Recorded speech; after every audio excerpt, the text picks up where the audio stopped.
સુરતમાં school bus અને bike વચ્ચે અકસ્માત સર્જાયો અને ઓલપાડ સાયણ રોડ પર અકસ્માતની ઘટના બની। બાઇક ચાલકને ઘટનામાં નજીવી ઈજા પહોંચી। અકસ્માતની ઘટના સીસીટીવી કેમેરામાં કેદ થઈ છે।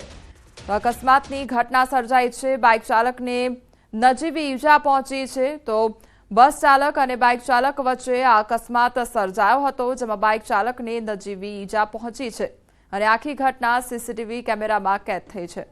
તો ઓલપાડ સાયણ રોડ પરની આ ઘટના કે જ્યાં અકસ્માત સર્જાયો, બસ તેમજ બાઇક ચાલક વચ્ચે અકસ્માત સર્જાયો હતો, જેમાં બાઇક ચાલકને સામાન્ય ઈજા પહોંચી છે। સુરતમાં ગુંડા તત્વોના ગેરકાયદેસર બાંધકામ પર બુલડોઝર ફરી વળ્યું। 2 જેટલા ગુજસીટોક અને 7 જેટલા ગંભીર ગુનામાં સંડોવાયેલા આરોપી સજ્જુ કોઠારીનું ગેરકાયદેસર બાંધકામ તોડી પાડવામાં આવ્યું છે। સોસાયટીનો આખો રસ્તો કબજે કરી બાંધકામ કરવામાં આવ્યું હતું અને ગેરકાયદેસર બાંધકામની સાથે સાથે ગેરકાયદેસર વીજ કનેક્શન પણ મળી આવ્યા છે। પોલીસે આરોપીના આવકના સ્ત્રોતની પણ તપાસ કરશે અને આરોપી દ્વારા કયા આવકના સ્ત્રોતમાંથી મિલકતો ઊભી કરવામાં આવી તેની પણ તપાસ હાથ ધરવામાં આવશે। તો આરોપીના આવકના સ્ત્રોત અંગે તપાસ એજન્સીને જાણ કરવામાં આવશે।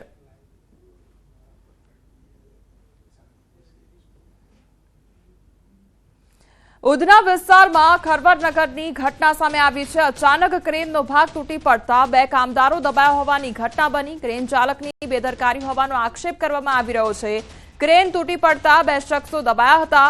એકનું ઘટનાસ્થળે જ મોત નીપજ્યું છે। ગંભીર રીતે ઘવાયેલા મંટુ ચૌહાણને નવી સિવિલ હોસ્પિટલ ખાતે ખસેડવામાં આવ્યો છે। ઉધના પોલીસે અકસ્માતે ગુનો નોંધી વધુ તપાસ હાથ ધરી છે।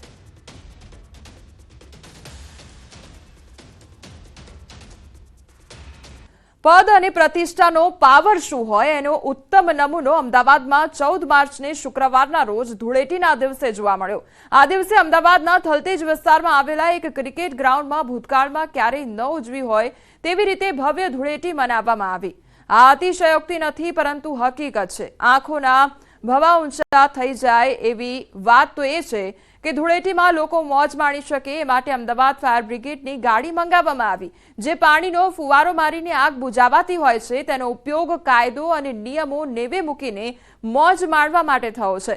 બેકગ્રાઉન્ડમાં ઉડતા પંજાબ ફિલ્મનું ટાઇટલ સોંગ વાગતું હતું અને યુવક યુવતીઓ ઝૂમતા હતા। તમને સવાલ થતો હોય કે ફાયર બ્રિગેડની 20,000 લીટર પાણીની કેપેસિટી ધરાવતી ગાડી ગજરાજ આવી રીતે ખાનગી પાર્ટી માટે મળે ખરી? રંગોના ઉત્સવમાં ગુજરાતના આખા વ્યવસ્થા તંત્રને અધિકારીઓ કેવી રીતે ઘોળીને પી ગયા તેનો પર્દાફાશ થયો છે। અમદાવાદમાં ફરજ બજાવતા એક ઉચ્ચ પોલીસ અધિકારીની ભલામણથી જ આ બધું થયું અને મોટા સાહેબનો ફોન મેસેજ આવ્યો એટલે બોડકદેવ ફાયર સ્ટેશનેથી સાયરન વગાડતી ગાડી દોડી અને ઉચ્ચ પોલીસ અધિકારીના દીકરાના કાર્યક્રમમાં મોજ કરાવવા પહોંચી ગઈ હતી।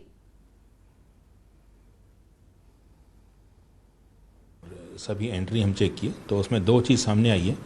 एक तो फायर व्हीकल से पानी ऑपरेट हुआ, ये हम मानते हैं, जो क्लिप्स में भी दिख रहा है।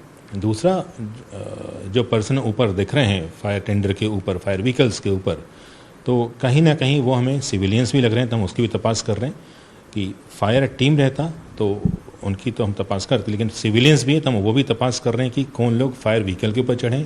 ये एएमसी की प्रॉपर्टी है, जो फायर व्हीकल इमरजेंसी व्हीकल है तो उसको इमरजेंसी पर्सन ही ऑपरेट कर सकते हैं।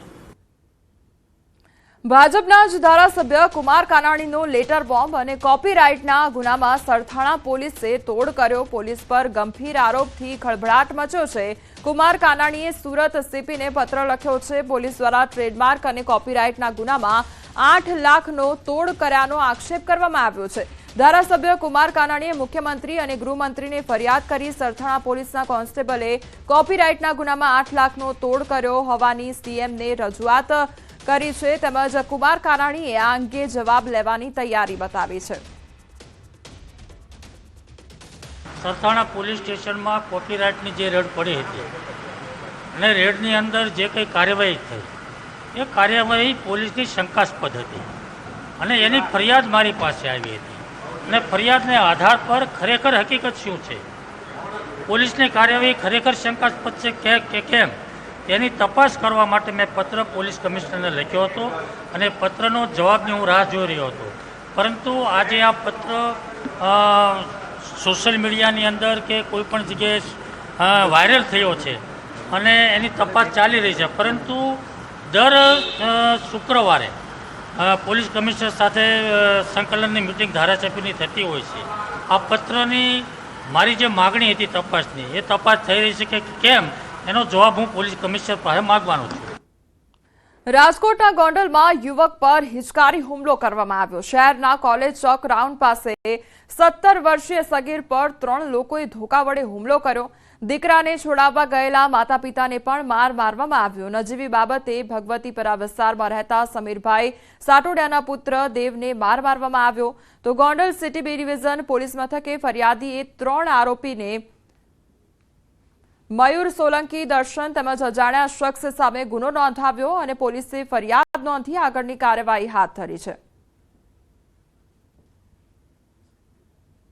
રાજકોટમાં એસઓજી ટીમે હથિયાર અને કાર્ટીજ સાથે એક શખ્સને ઝડપી પાડ્યો છે. તેમજ છોટુનગર વિસ્તારમાંથી આરોપી ઇસ્માઇલ બસીર અલાણાને ઝડપી લેવામાં સફળતા મળી છે. આરોપી પાસેથી દેશી તમંચો અને 3 કાર્ટીજ કબજે કરવામાં આવ્યા. અગાઉ પણ જૂનાગઢ પોલીસ મથકમાં આ આરોપી ચોપડે ચડી ચૂક્યો છે.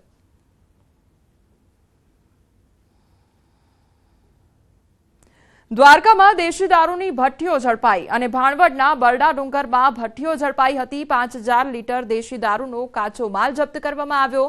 પોલીસે 1,25,000નો મુદ્દામાલ ઝડપ્યો. પોલીસે દરોડા પાડતા 2 આરોપી ફરાર થયા છે.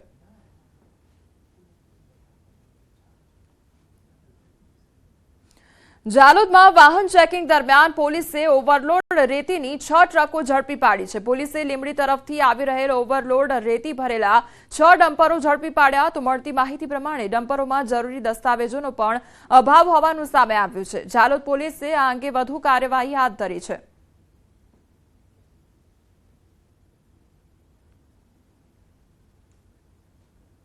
સોમનાથ નજીકથી દીપડો પાંજરે પુરાયો અને સોમનાથ નજીક વેણેશ્વર, ગોલકધામ સહિતના વિસ્તારમાં ભય ફેલાવનાર દીપડો આખરે પાંજરે પુરાયો છે. દીપડો પાંજરે પુરાતા લોકોએ રાહતનો શ્વાસ લીધો છે. આ વિસ્તારમાંથી અવારનવાર દીપડાઓ પાંજરે પુરાય છે.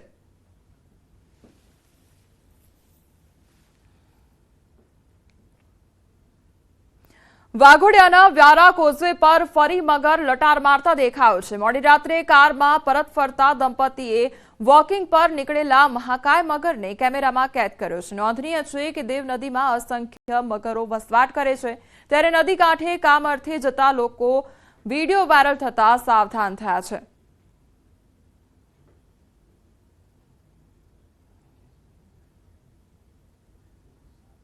સુરતમાં અસામાજિક તત્વો વિરુદ્ધ કડક કાર્યવાહીની ઝુંબેશ યથાવત રાખવામાં આવી છે. શહેર પોલીસ દ્વારા 1300 જેટલા ક્રિમિનલોનું લિસ્ટ બનાવવામાં આવ્યું છે. તો ક્રાઇમ બ્રાન્ચે સતત બીજા દિવસે વિવિધ વિસ્તારના 20 થી 25 અસામાજિક તત્વો વિરુદ્ધ કાર્યવાહી કરી છે.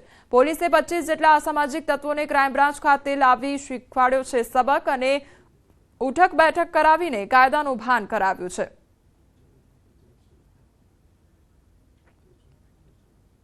રાજ્યમાં અસામાજિક તત્વોના આતંકને લઈ પોલીસ એક્શન મોડમાં આવી છે. અમદાવાદમાં રાત્રે ઉત્પાત મચાવનારા અસામાજિક તત્વોના ઘરો પર તંત્રનું બુલડોઝર ફરી વળ્યું છે. તો અમદાવાદની જેમ નવસારીમાં પણ ગેરકાયદેસર દબાણો પર તંત્રનું બુલડોઝર ફરી વળ્યું છે. નવસારી જિલ્લા અંતર્ગત ખેરગામના ગુનેગાર પરિવારના સદામ શેખના મકાન પર દાદાનું બુલડોઝર ફરી વળ્યું હતું. સદામ શેખ તેમજ તેના ભાઈ અસીમ શેખ અનેક ગંભીર ગુનાઓના આરોપી છે. ગત વર્ષોમાં ખંડણી, મારામારી, વિદેશી દારૂની હેરાફેરી, વ્યાજખોરી જેવા અનેક ગુનાઓ તેમની સામે પોલીસ ચોપડે નોંધાયેલા છે. અનેક ગંભીર ગુનાઓને ધ્યાને લઈ જિલ્લા પોલીસ દ્વારા સદામ શેખ તેમજ તેના પરિવાર સામે ગુજસીટોક હેઠળ કાર્યવાહી કરવામાં આવી હતી. સદામ શેખ દ્વારા 15 વર્ષોથી ખેરગામ તળની જમીન પર 4 મકાનો બનાવવામાં આવ્યા હતા, જેને તોડવા માટે આજે ગ્રામ પંચાયતે પોલીસ બંદોબસ્ત સાથે કાર્યવાહી હાથ ધરી હતી. નવસારીના ખેરગામ પોલીસ સ્ટેશનની અંદર ગુજસીટોકના આરોપી નિઝામ નૂર મોહમ્મદ શેખની એક ગેરકાયદેસર મિલકત ધ્યાનમાં આવતા એ આરોપી દ્વારા જગ્યા ઉપર ગેરકાયદેસર દબાણ કરાવીને 4 મકાનોનું બાંધકામ કરવાની હકીકત ધ્યાને આવતા પોલીસ વિભાગ અને પંચાયત વિભાગ દ્વારા સંકલન કરીને આજે એ બુલડોઝર ફેરવીને એ મકાનોનું ડેમોલિશન કરવામાં આવ્યું છે. આજ રોજ અમને બંદોબસ્ત મળેલ અને આજે અમે ડેમોલેશનનું કામ કરાવ્યું છે. તો